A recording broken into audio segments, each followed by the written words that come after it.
A very good evening to you, and thank you so much for joining me for Maisha Prime News. My name is Rida Chebet Kevin.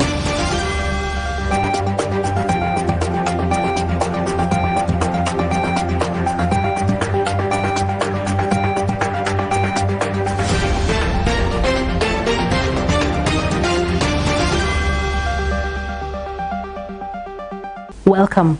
After Parliament passed the Contentious Political Parties Amendments Bill of 2021, paving a leeway for the registration of Azimio la Umoja as a coalition, ODM boss Raila Odinga is now a man to watch in the coming general elections. Raila, who has vowed to challenge Deputy President Dr. William Samoei Ruto on the ballot for the 5th time, has opted for a grand coalition, just like the 2002 grand coalition that shook the country by ending the longest serving regime of KANU party under the then President Mwai Kibaki. Bushebi Jr. starts off with that story. Madam Speaker, it is very... The Senate is on Tuesday, January 11th, set to reconvene for a special sitting to commence debate on the Political Parties Amendment Bill 2021 following its passage at the National Assembly on Thursday. Will as many as are of that opinion say aye? Speaker Ken Lusaka said on Tuesday that he was in receipt of a request by the House leadership to have the special sitting. Lusaka noted that during the sitting, all members who wish to attend the proceedings physically will be allowed to, while those unable will participate virtually. Fireworks are expected to take center stage during the debate, just as was witnessed in the National Assembly, where members engaged in fist fights.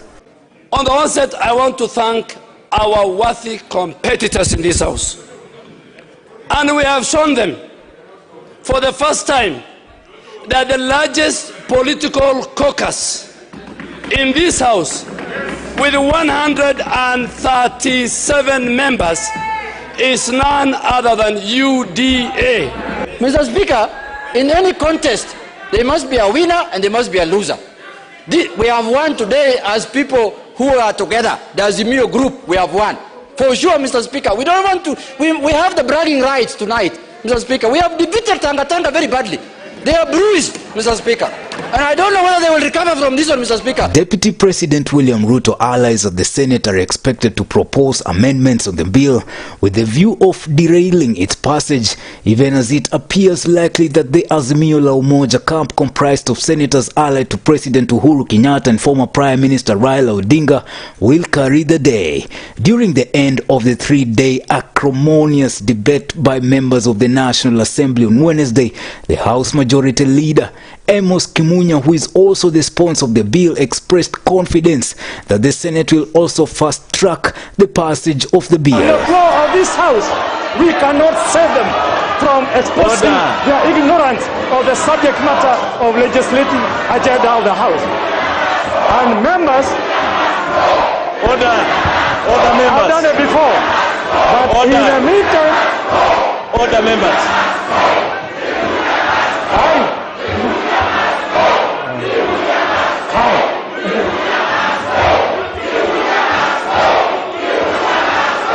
Order members.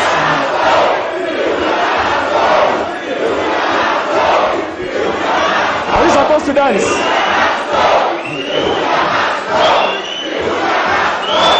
Ruto must go.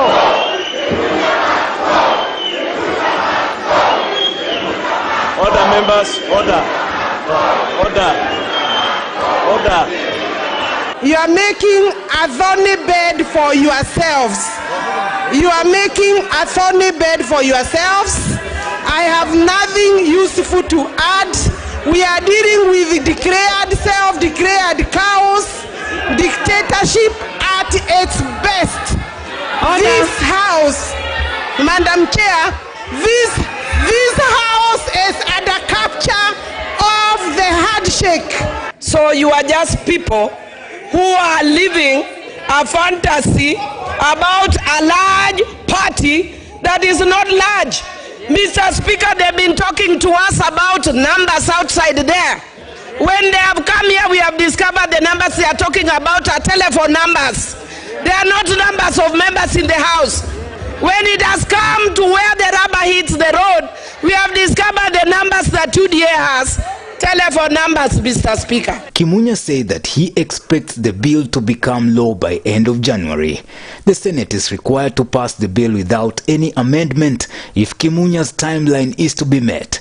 Any amendment of the bill by the Senate will result in the formation of a mediation committee comprising of the members from the bicameral House, which in turn will pose another dilemma for President Kenyatta and Odinga, who are keen to have the bill passed to clear the way for a coalition political party. Reporting for Maisha Prime, Maisha Television, Ambusha Bejonia. And still in Parliament, the National Assembly Speaker Justin Muturi has called off special sittings scheduled for Thursday, January 6th and Friday, January 7th, hours after the Political Parties Amendment Bill 2021 was passed. In his announcement communicated to MPs by Clerk of the National Assembly Michael Sialai, the Speaker said one of the key agendas that the House had convened for the third reading of the Political Parties Amendment Bill 2021 had been concluded, occasioning the cancellation of the subsequent two sittings. Speaker Muturi said the other key agenda, the second reading of the Public Procurement and Asset Disposal Amendment Bill, had been deferred.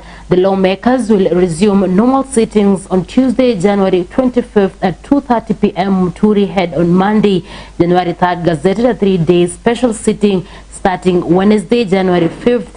On Wednesday, MPs allied to President Uhuru Kenyatta and ODM leader Raila Amolo Odinga defeated their pro-Deputy President William Ruto counterparts when they voted against all proposals suggested to the political parties bill by their adversaries. To do other things. Yeah? Also moving out of Jubilee. Deputy President William Ruto has continued to pile pressure on the Amani National Congress leader Musalia Mudavadi to join his movement and support his presidential bid.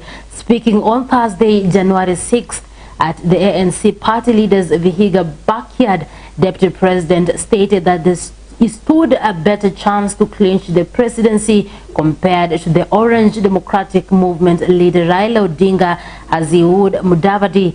DP Ruto also took the opportunity to beseech Mudavadi to ditch Raila and support his presidential ambitions ahead of the August polls, noting that as a team they will make a greater impact. Antonio Sundwa reports. Deputy President William Ruto has said Kenyans will resist attempts to reintroduce an imperial presidency through the back door. Kuna watu wako na madharau mingi na mambo ya kiburi.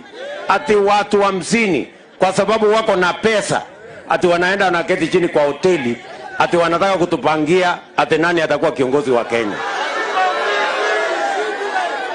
Mimi nauliza hawa watu wa madharau na kiburi, hiyo madharau yao na kiburi yao tutakomesha mwaka huu.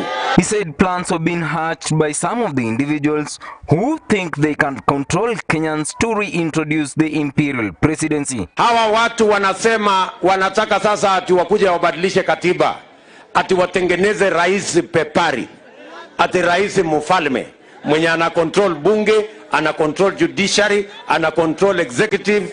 Ati kazi yetu ni kuabudu na kupigia hawa magoti. Mimi nauliza nyinyi, munataka rais mwenye ni mfalme ama munataka rais mfanyikazi?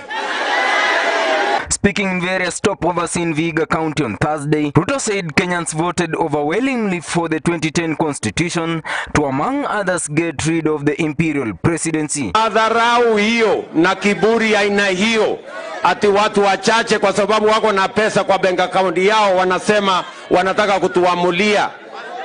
Mimi nataka niwaambie, hiyo watu lazima tuwakomeshe, kwa sababu tusipowakomesha hiyo kiburi na madharau yao, mwisho watakuja watuambie nyinyi hamuna pesa, leteni bibi zenu tuwazalie watoto. He said Kenyans were more enlightened than before and they want a government that can transform their lives. Kwa sababu wanasema wanataka kubadilisha katiba, watengeneze rais pepari, alafu wachukue handouts kidogo kidogo, sijui elfu ngapi ngapi, wakuje wapatie hawa vijana, ndio hawa vijana wanyamaze, wasipige kelele. Hawa vijana ni wakupangiwa handout ama ni wakupangiwa ajira na biashara?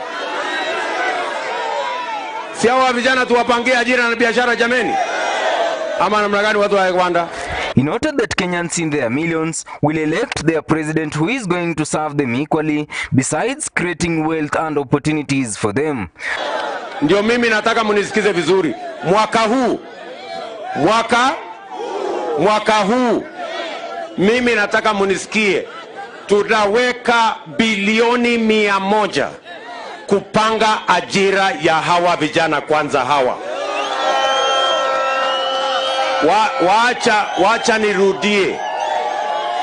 Wacha nirudie. Mimi ninasema hivi, mwaka huu tunaweka bilioni 100 kwa mambo ya housing, agro-processing, value addition na manufacturing, ndio tupange kwanza ajira ya hawa vijana wetu. The DP said that the bottom-up economic model is being embraced across the globe, saying that the US President Joe Biden is a proponent of the same model. Na mimi nikisimama hapa, mimi ni Deputy President of the Republic of Kenya. Na mimi si wazimu, na mimi si mjinga. I know what I am saying. Nyinyi mnanielewa? Priority number 1, tuweke 100 billion tupange ajira ya hawa vijana. Vile tulikuwa tumepanga ndani ya Big 4, lakini hawa watu wakatuletea ukora, sijui rege, sijui nini, ile mambo yote ikapotea. He said 80% of Kenyans who thrive for small and medium enterprises will be the biggest beneficiaries of the bottom-up economic model. Hata kama biashara yako ni kidogo, ni jukumu letu kama serikali kukusaidia biashara yako iwe biashara kubwa kesho. Ninyi mnanielewa jameni? Na ndio mimi ninasema 80%, asilimia 80 kwa wale mumesoma, 80% ya biashara yote inafanywa na micro, small and medium enterprise. 80%. Na hiyo micro enterprise ni hii mama mboga, na hiyo micro ni hiyo bodaboda, ile ingine ni Kiingereza tu ya kuweka manini, lakini hiyo ndio kazi. Hamisi MP Charles Gimose urged Ruto to team up with the two leaders, saying it was the wish of the locals. Mimi ndiye rafiki wa karibu wa Mheshimiwa Deputy President. Nimemleta mara mingi kutembea area ya Luanda. Wakati amekuwa Luanda juzi, nilimwambia tulisahau watu wetu Wekwanda.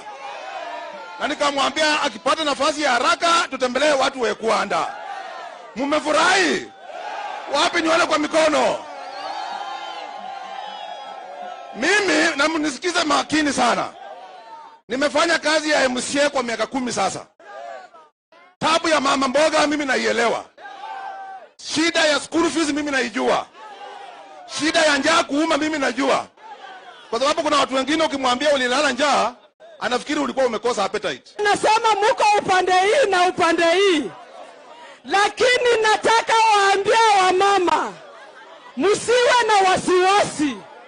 Mama County wenyu Jacqueline Wenesi amekuja na ameleta Ruto na atawasaidia vijana.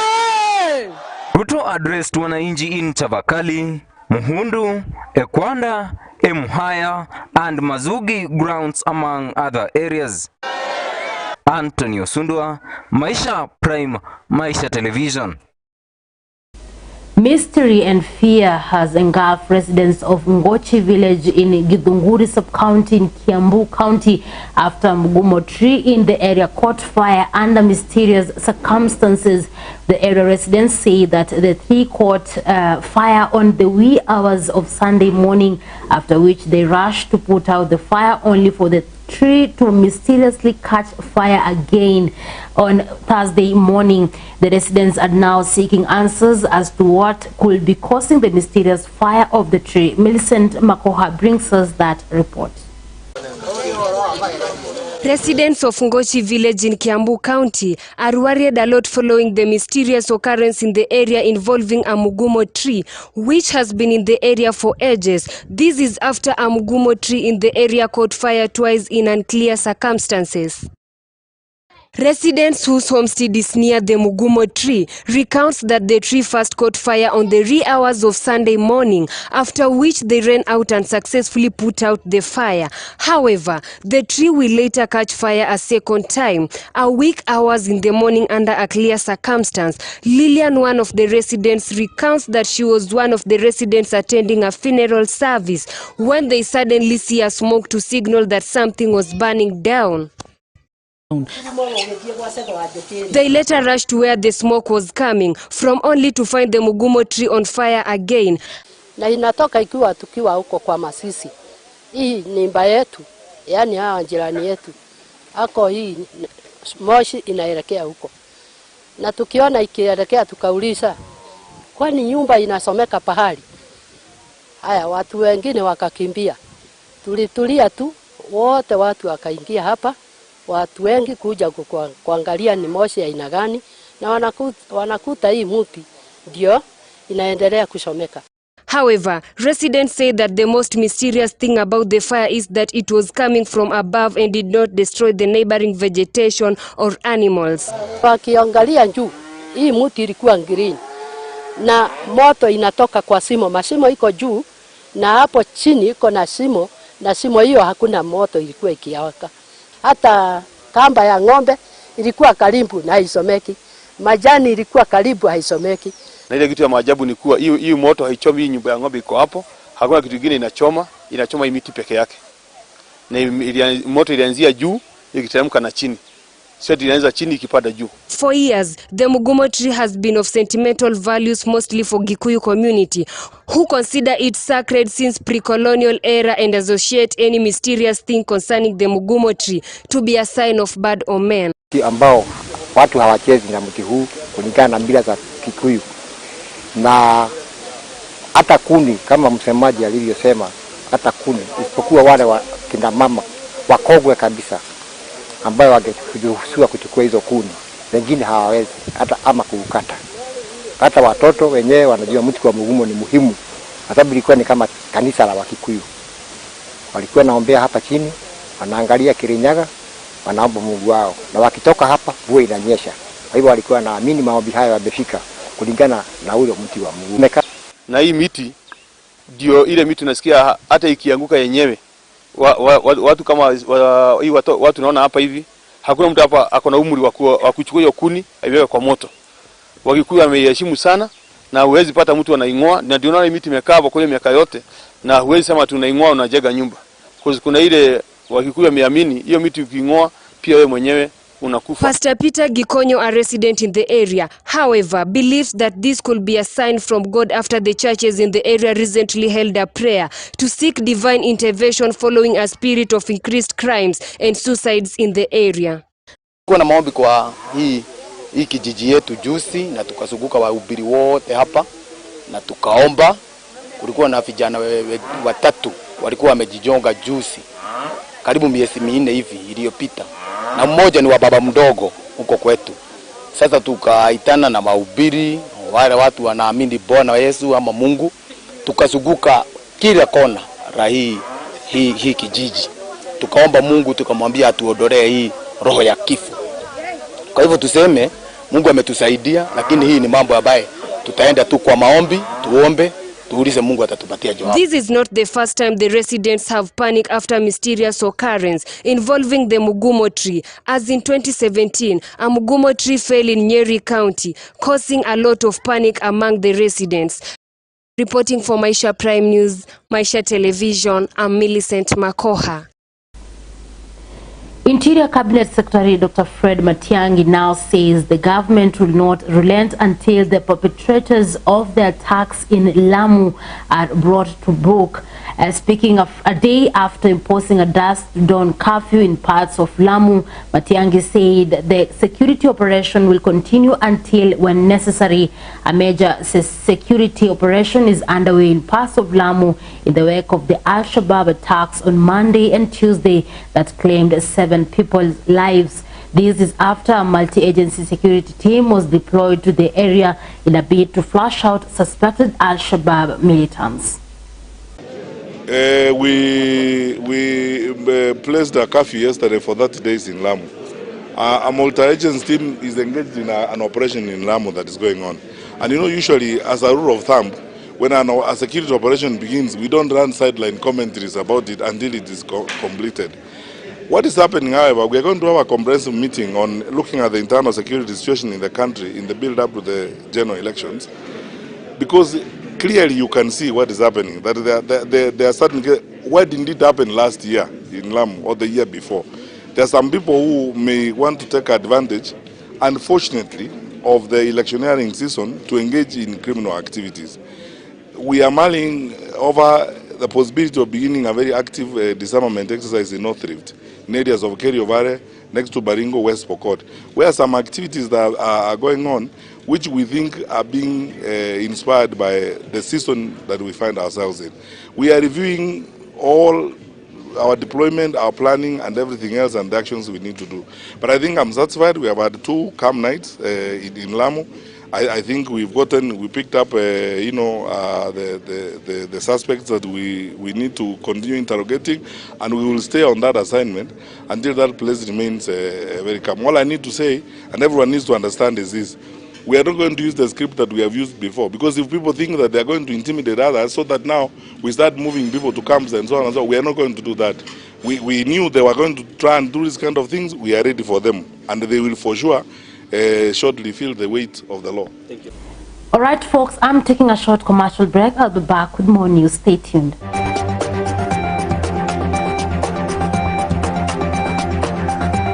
Never before has the TV station focused on building, highlighting and pushing for better education. This is exclusive only to Maisha TV. From the borders of Busia to the borders of Namanga, from the developing Kakamega County. We managed to take 39 students to the university. To the fast growing Bungoma County. This is to make a target year 7.1. From the capital of Nairobi to the epitome of Nandi. We offer hairdressing, beauty therapy as a course. From the basket of the country Trans Nzoia to the greenlands of Vihiga, even the Luo land of Siaya to the home of champions Eldoret. From the slopes of West Pokot to the coast of the nation, education is key, and we are here as solid partners to the growth of academics and career building in the nation. It is all here on your fastest growing TV station, Maisha TV, where you choose it, watch it, and love it.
This is Maisha Television.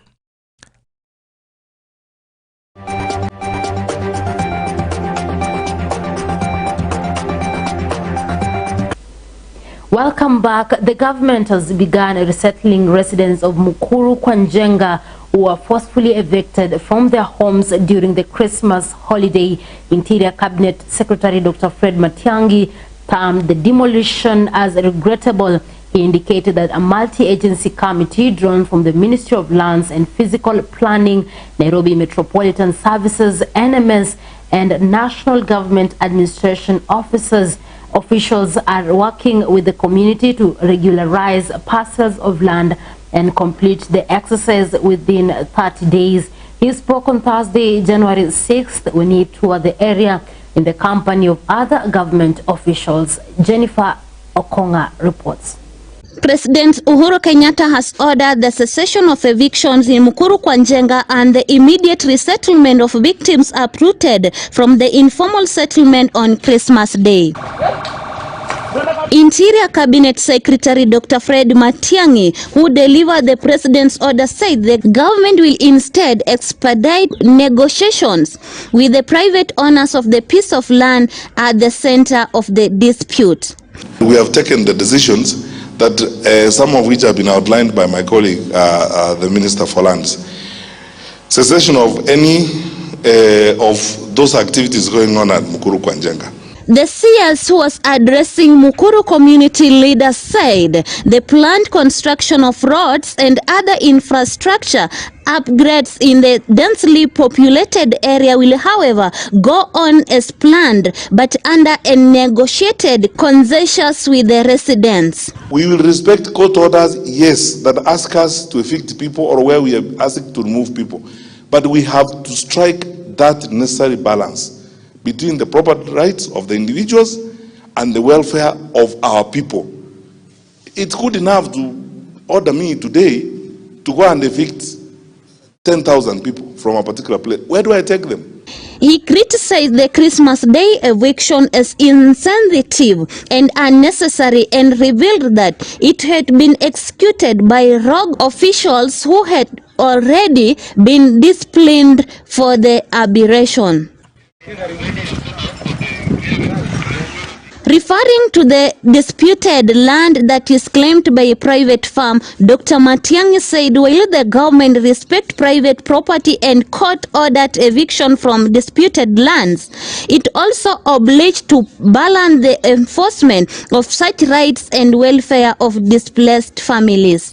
The CS announced that those who lost their shelters in the incidents will be settled in the next 30 days, with a special focus on those currently sheltering in the tents.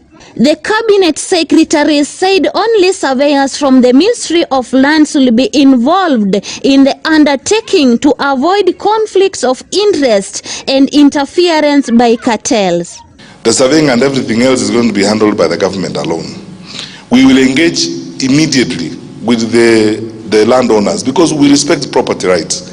We will talk with Opit Chemicals. We have already opened up conversations with them, and the government is going to remain engaged with them to see how we find a lasting solution.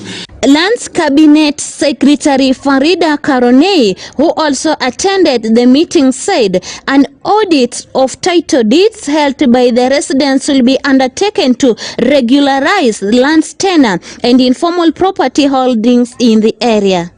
In a short time, we hope that in a month or so, we should have finished the process of documenting the people who live there, documenting their parcels of land, auditing the titles which are there, because as you know, some titles have been issued to some of the residents there. So we want to audit everything so that we appreciate fully what is the scope of the problem, how many people have titles, how many are in the process of acquiring titles, and how many do not have. So that in the end, we regularize and everybody who lives there ought to have a title to the land they live on. The meeting was also addressed by Nairobi Metropolitan Services Director Mohamed Mbadi and Inspector General of Police Hilary Mutiambai. For Maisha Prime News, Maisha Television, I'm Jennifer Okonga. Kenya and China have pledged to further deepen bilateral relations and cooperation. Kenya's Foreign Affairs Cabinet Secretary Rachel Omamu said, speaking on Thursday during a bilateral meeting in form of a ministerial roundtable with His Excellency Wang Yi, Minister of Foreign Affairs of the People's Republic of China in Mombasa. The CS noted that under the framework of Forum on China-Africa Cooperation and the Belt and Road Initiative, development cooperation between Kenya and China have continued to grow. Bushebi Jr. with more.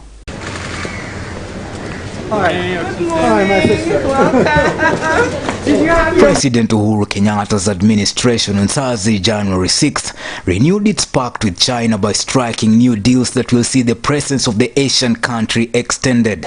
The new deals were signed during a high-level bilateral forum that was officiated by Foreign Affairs Cabinet Secretary Rachel Omamo in the presence of China's Foreign Affairs Minister Wang Yi, among other officials. In the Memorandum of Understanding, a total of 6 deals were signed, among them trade and agriculture. According to the new pact, in agriculture, Kenya will receive a green light to export avocados and fish to China. In the Ministry of ICT, Innovation and Youth Affairs, Kenya entered into an agreement with the Ministry of Commerce of China that seeks to recognize the digital economy as an important driver of global economic growth.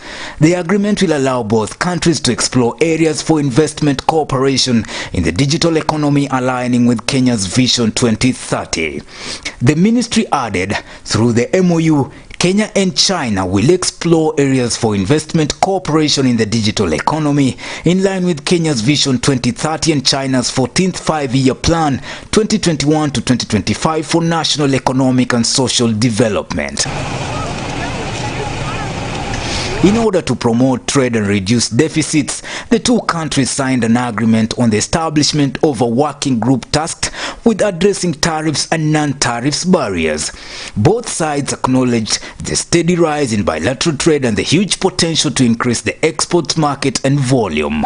Collaboration in big data strategy, ICT, cyber and e-government was also featured during the bilateral talks, with both countries agreeing to build capacity and technology transfer. Other sectors that will benefit from the deal are agro-processing, textile, leather processing, footwear, furniture, construction, among other sectors.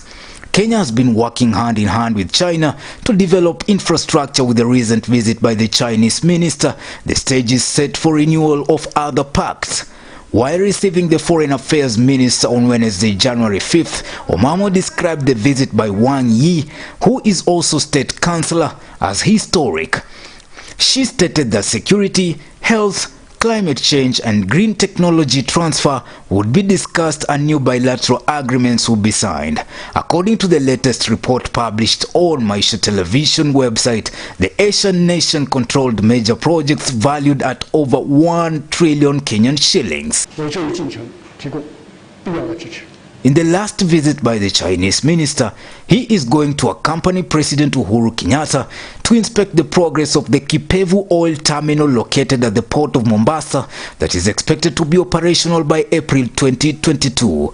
The project kicked off on February 2019 and is currently 96% complete, having 4 berths that will enable it to accommodate 3 ships concurrently with a capacity of 200,000 tons each.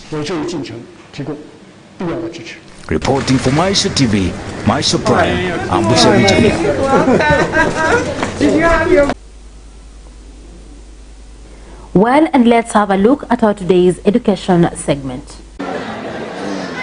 Schools on Monday began reopening for the 3rd term that also serves as the home stretch to the KCPE and KCSE examinations set to commence in March this year. The term, which is set to run for the 9 weeks to March 4th with no midterm break. I'm Roslida Musimbi Muyeshi, the principal, St. Joseph Shibinga W. St. Joseph Shibinga W is a mixed school with a population of 804. It is both day and boarding. The boarding section is just started last year. Presently we have a total of 48 students in the boarding section. St. Joseph's In St. Joseph's Shivinga W Mixed Boarding and Day School situated in Kakamega County, it has registered 99.8% of students resumed for the third term studies. This is according to the school principal, Mrs. Musindi. But so far we have cleared the syllabus and the teachers have embarked on revision.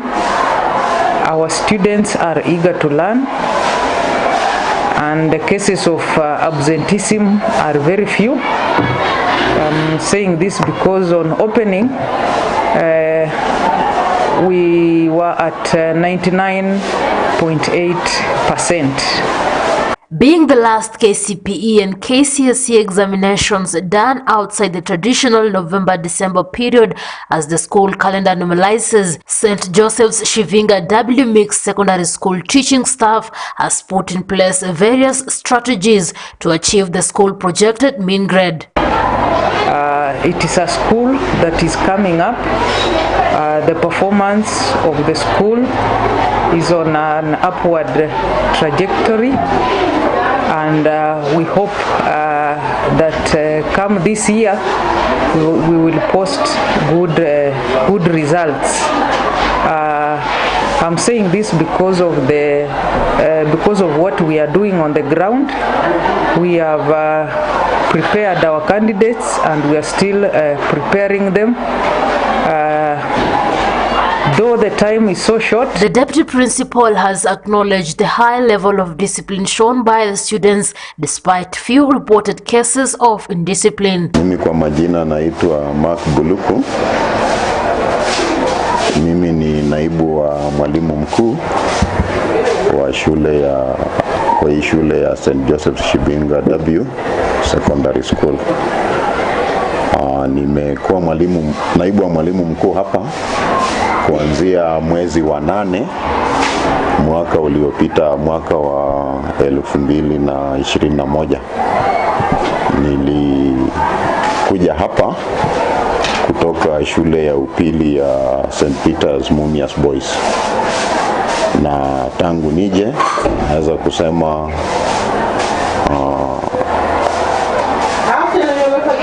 nilipata system ambayo ilikuwa na mimi nikaendeleza kutoka mahali pale ambapo nilipata.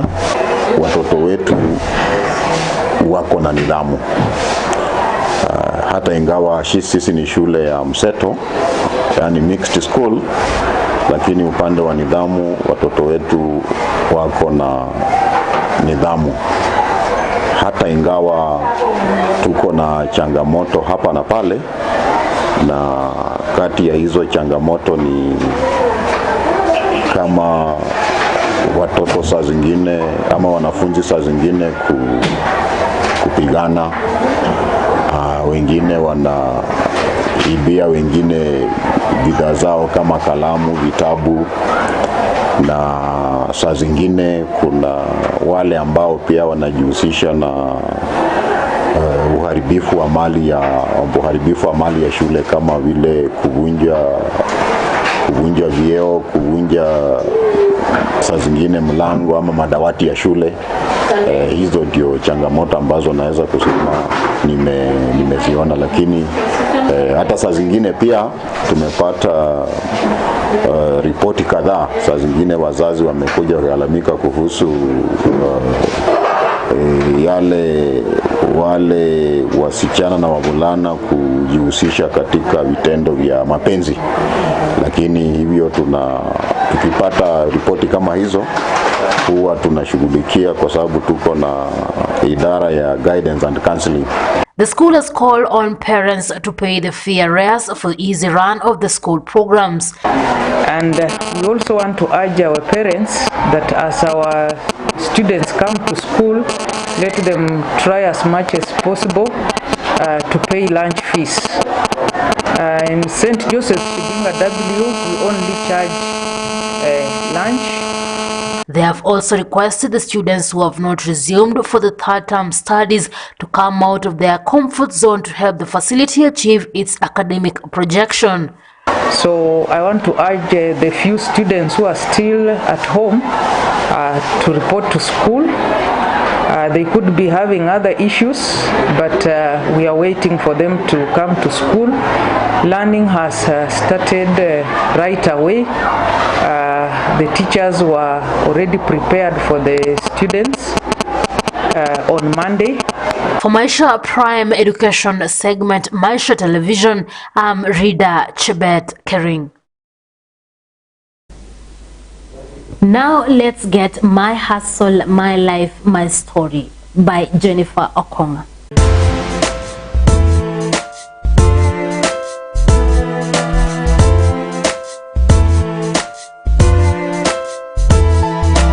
Traders have seen some positive light after the first in command lifted some restriction such as curfew to enable them have an extended time limit with their customers. Hatuwezi kuendelea kusema Wakenya tukae nyumbani. Hatuwezi kuendelea kusema tu Wakenya musiende biasharani zenu, musiende makazi, musiende namna hiyo. However, some of the traders still say after restrictions were lifted, they still have to struggle before the economy becomes stable. This means everyone is ready to hustle to stabilize his economy. On a My Hustle walk in Bungoma town, Bungoma County, we met Fanny's, a business lady selling vegetables.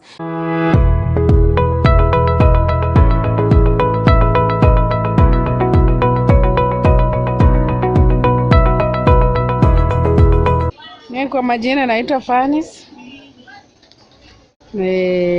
Nauza mboga. Mimi ni muuzaji mboga. Hii biashara nianza 2024. Hii biashara yangu imenisomeshia watoto wote na inanipea risk kila siku. Kwanza hii biashara ni ngumu. Wateja wanakuja kuzoea. Unaweza hata shinda urudi bila pesa. Na mboga hii si kitu ya kujiweka, inaoza. Kwa hivyo unapata loss, unapata hasara.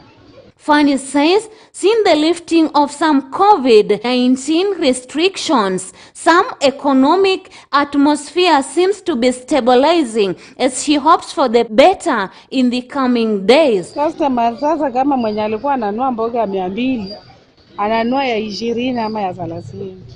Sasa pesa ilikuwa ngumu, customer wako ananua vizuri. Mimi naona ni kama hali imeanza kurudi, maana kama Disemba tunafanya kazi vizuri. Na tunatarajia hata ikienda paka msimu wa miezi 3-4 tutaendelea kufanya vizuri kama hata funga nchi.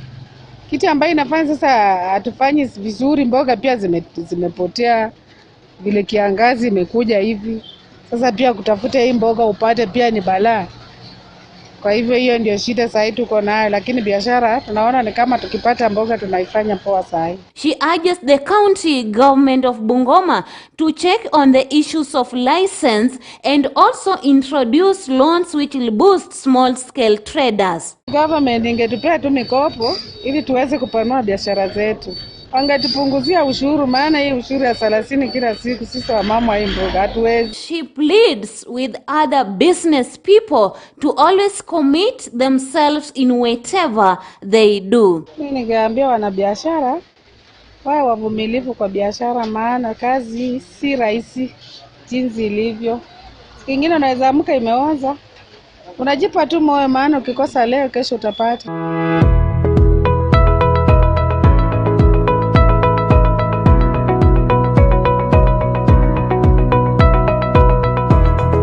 For Maisha Prime News, Maisha TV, I'm Jennifer Okonga.